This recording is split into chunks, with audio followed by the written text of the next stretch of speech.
ጤና ይስጥልኝ የተወደዳችሁና የተከበራችሁ የኢትዮ ኒውስ ቤተሰቦች እንደምናላችሁ ሰላምታችን በያላችሁበት ይድረስ። እነሆ አዳዲስና ወቅታዊ መረጃዎችን አዘጋጅተን ወደ እናንተ ማድረስ ጀምረናል። ከኢትዮ ኒውስ መረጃዎች ጋር አብራችሁ እንድትቆዩ ግብዣችን ነው። በቅድሚያም አርዕስተ ዜናዎችን አስቀድማለሁ።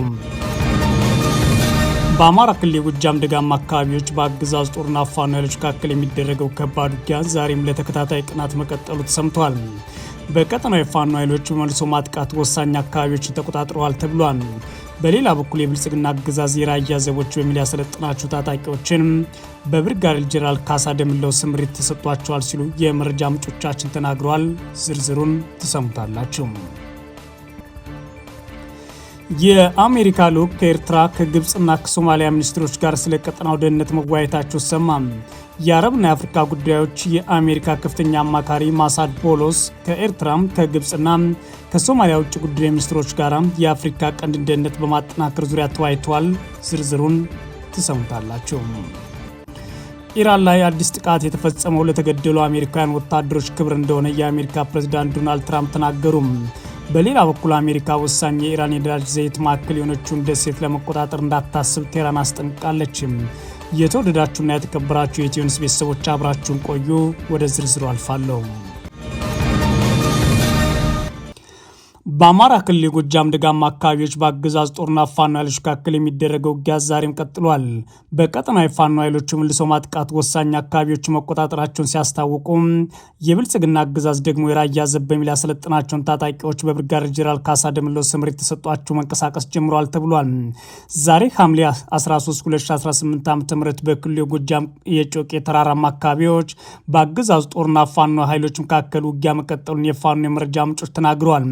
ላለፉት 5 ቀናት በተለያዩ አቅጣጫዎች ወደ ደጋዳሞት ወረዳና የጮቄ ተራሮች በአገዛዙ የተከፈተው በከባድ መሳሪያ የታገዘ ማጥቃት ተከትሎ ከፋኖ ኃይሎች ጋር የሚደረገው ውጊያ ዛሬ 6ኛ ቀን ይዟል የተባለው። በዛሬው ዕለት ወደ ጮቄ ተራሮች አቅጣጫ በተለያዩ አካባቢዎች ከባድ ውጊያ እየተደረገ ይገኛል ያሉት የኢትዮ ኒውስ የመረጃ ምንጮች በአንዳንድ አካባቢዎች የአገዛዝ ጦር በከባድ መሳሪያዎች ታግዞም የማጥቃት ውጊያ እያደረገ ሲሆን፣ በአንዳንድ አካባቢዎች ደግሞ የፋኖ ኃይሎች መልሶ ማጥቃት ወሳኝ አካባቢዎችን መቆጣጠር ጀምረዋል ሲሉ ነው የፋኖ የመረጃ ምንጮች ለኢትዮ ኒውስ የተናገሩት።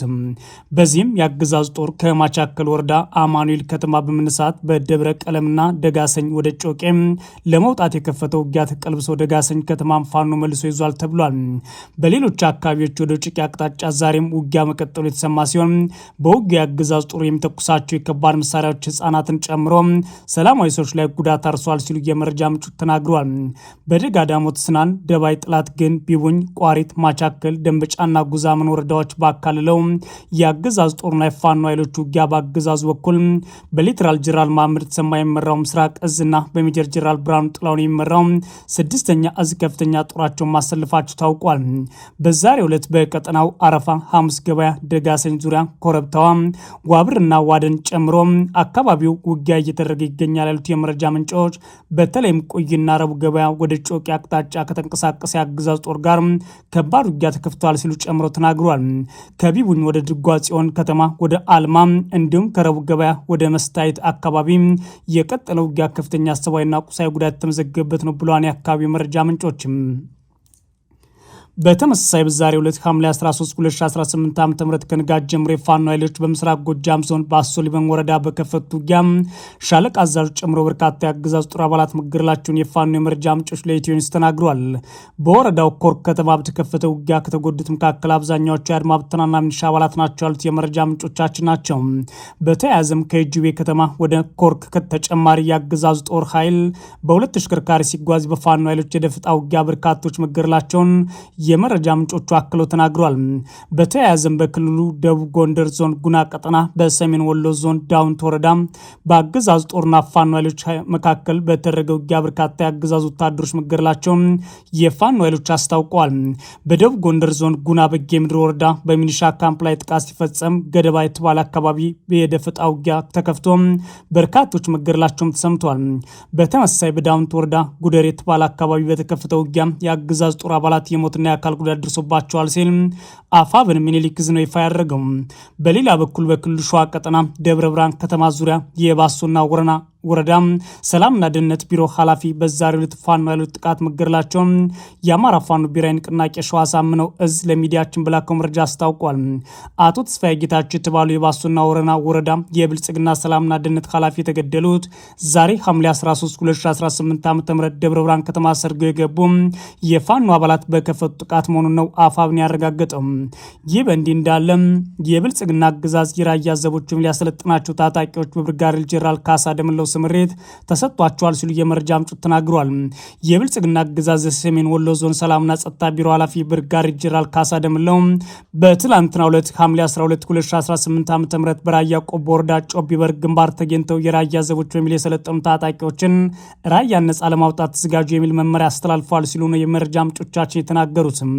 የብልጽግና አገዛዝ የራያና አላማጣ እንዲሁም ኮረም ቀጠናዎችን ጥር 21 2018 ዓ.ም በትግራይ ኃይሎች ከበባ ተደርጎብኛል ማለት ኮማንድ ፖስቱን አፍርሶ ከወጣ ጊዜ ጀምሮ ከአካባቢው የተመለመሉ ሚኒሻዎችና ወጣቶችን በማሰልጠንና ማስታጠቅ ላይ ይገኛል ያሉት የመረጃ ምንጮች ስልጠናና ትጥቁን የሚሰጠው የአገዛዙ መከላከያ ሰራዊት ነው ብለዋል።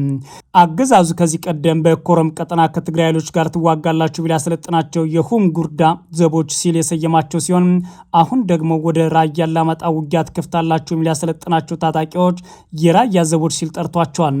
ጉዳዩን በተመለከተ ፋኖ ኃይሎች ከዚህ ቀደም በሰጡት ማብራሪያ ከብልጽግና አገዛዝ ጋር በመሰለፍ የሚመለስ የማንነትና የወሰን ጥያቄ ስለማይኖር በከንቱ የአገዛዝ ጦር ማብረጃ መሆን የለባችሁም፣ ለመብታችሁና ለነጻነታችሁ መታገል ከፈለጋችሁ የፋኖ ኃይሎች ተቀላቅላችሁ በጋራ እንታገል ሲሉ ጥሪ ማድረጋቸው አርበኛ በፈንታው ጠቅሰን መዘገባችን አይዘነጋም።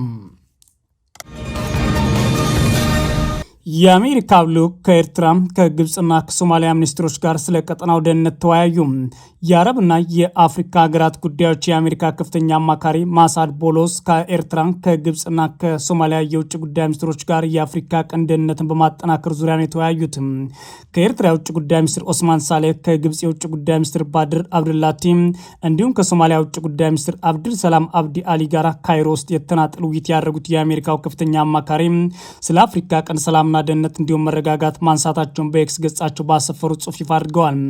የግብፅ ኤርትራና የውጭ ጉዳይ ሚኒስትሮች ካይሮ ላይ ከተገኙ በኋላ የቀይ ባህር ደህንነትና አሰራር የሚመለከት የጠረፉን ሀገራት ብቻ እንደሆነ ትላንት መግለጻቸው አይዘነጋም። የአሜሪካው ልዑክ እሁድ ሐምሌ 12 2018 ዓ.ም በኤክስ ገጻቸው ባሰፈሩት መልእክት ከውጭ ጉዳይ ሚኒስትሮቹ ጋር ያደረጉት ውይይት ፍሬያማ ነው ብለውታል። ከሶማሊያ ውጭ ጉዳይ ሚኒስትር ጋር ስለ ቀጠናው ደህንነት መወያየታቸውን ጠቅሰው ስለ ሁለትዮሽ ትብብር እንዲሁም በቀጠናው መረጋጋትን ለማስፈን በጋራ ስለመስራት ተነጋግረናል ብለዋል። የሶማሊያ ውስጣዊ የፖለቲካ ውይይት ከአጀንዳዎቻችን መካከል ነበርም ብለዋል። ከኤርትራ ውጭ ጉዳይ ሚኒስትር ጋር ባደረጉት ውይይት በአብዛኛው ፈታኝ ስለሆነ የቀጠናው ሁኔታ አንስተናል ብለዋል። በንግድ በቀጠናዊና የምጣኔ ሀብት እድገት እንዲሁም የደህንነት ጉዳዮች ላይ ትስስራችን ለማጠናከር ያሉትን እድሎች ቃኝተናል በማለት ከኤርትራ ጋር ያደረጉት ውይይት በዝርዝር ተናግረዋል። ከመቼውም ጊዜ በላይ የጋራ ጥረት አስፈላጊ የሆነበት ወቅት መሆኑን የተናገሩት የአሜሪካ ከፍተኛ አማካሪ ማሳድ ቦሎስ ገንቢ በሆነ ሁኔታ በጥምረት መስራት ያለውን ዋጋ እንገነዘባለን ሲሉም ጽፈዋል። ከኤርትራ ውጭ ጉዳይ ሚኒስትር ጋር ባደረጉት ውይይት ቀጠናዊ ግጭቶች ለመፍታት ዘላቂ ሰላምና መረጋጋት ለማስፈን ቀይ ባህርን እንዲሁም መላው የአፍሪካ ቀንድ እንዲበለጽግ በጋራ ለመስራት ተነጋግረናል ብለዋል። ከግብፅ የውጭ ጉዳይ ሚኒስትር ጋር ባደረጉት ውይይት የሁለቱ ሀገራት ስትራቴጂካዊ ግንኙነት ለማጠናከር አንስተናል ብለዋል። በጋራ ቅድሚያ ከሚሰጧቸው ቀጠናዊ ጉዳዮች በንግግር ማካተታቸውን የገለጹት የአሜሪካ አማካሪም በመካከለኛው ምስራቅና በአፍሪካ ሰላምና ደህንነት ለማስፈን እንዲሁም ብልጽግናን ለማረጋገጥ ግብፅ ቁልፍ አጋር ናት ብለዋል። ግብፅና አሜሪካ ከአፍሪካ ቀንድ በተጨማሪ በሊቢያ በሱዳንና በሊባኖስ ጉዳይ ላይ የጋራ ፍላጎት እንዳላቸው ጽፈዋል። የአፍሪካ ቀንድ በተሻለ ሁኔታ የተረጋጋና የበለጸገ እንዲሆን አሜሪካና ግብፅ ተቀራርበው መስራት እንደሚቀጥሉ ያላቸውን እምነትም ተናግረዋል። የግብፅ የውጭ ጉዳይ ሚኒስትር በካይሮ ከኤርትራና ከሶማሊያ የውጭ ጉዳይ ሚኒስትሮች ጋር መወያየታቸውንም ይፋም አድርገዋል። የኤርትራ ውጭ ጉዳይ ሚኒስትር ኦስማን ሳልህ እናም የግብፅ የውጭ ጉዳይ ሚኒስትር ባድር አብድላቲ በሀገሮቻቸው መካከል ያለውን ስትራቴጂካዊ አጋርነት ስለማጠናከር እንዲሁም በጋራ ጉዳዮች ላይ ያላቸውን አቋም እንዴት ማስተባበር እንዳለባቸው ምክራቸው ትላንት መዘገባችን ይታወሳል። ያለፈው ግንቦት ወር በቀይ ባህር ላይ የሚደረግ የትራንስፖርት እንቅስቃሴና የወደብ ትስስርን የተመለከተ ስምምነት የተፈራረሙት ግብፅና ኤርትራ የቀይ ባህር ጉዳይ የሚመለከተው የቀይ ባህር ጠረፍ ሀገራት ብቻ እንደሆነ ሲገልጽ ቆይተዋል። ሁለቱ ሀገራት ቀይ ባህር ከዳርቻ ሀገራት ብሔራዊ ደህንነት ጋር ቀጥተኛ ትስስር እንዳለው በመጥቀስ የቀይ ባህር አጎራባች ያልሆነ አካል ቀይ ባህርን በሚመለከቱ ጉዳዮች መግባት የለበትም ማለታቸውም ይታወሳል። ግብጽ፣ ኤርትራና ሶማሊያ በአፍሪካ ቀንድ ጉዳዮች የፖለቲካ ምጣኔ ሀብትና የደህንነት ስራቸውን ማጠናከራቸውን በተደጋጋሚ እየገለጹ ቀጥለዋል።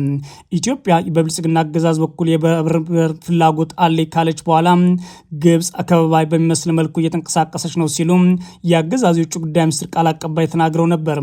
ግብጽ፣ ኤርትራና ሶማሊያ ከ2 ዓመት በፊት የጋራ ትብብር አስመራ ላይ የመሰረቱ ሲሆን በወቅቱ ግብጽ ኢትዮጵያ በገነባቸው የህዳሴ ግድብ፣ ኤርትራ ኢትዮጵያ ባነሳችው የባህር በር ጥያቄ እንዲሁም ሶማሊያ ኢትዮጵያ ከሶማሌላንድ ግብር በፈረመችው የመግባቢያ ስምምነት ምክንያት ተቃቅረው ነበረ።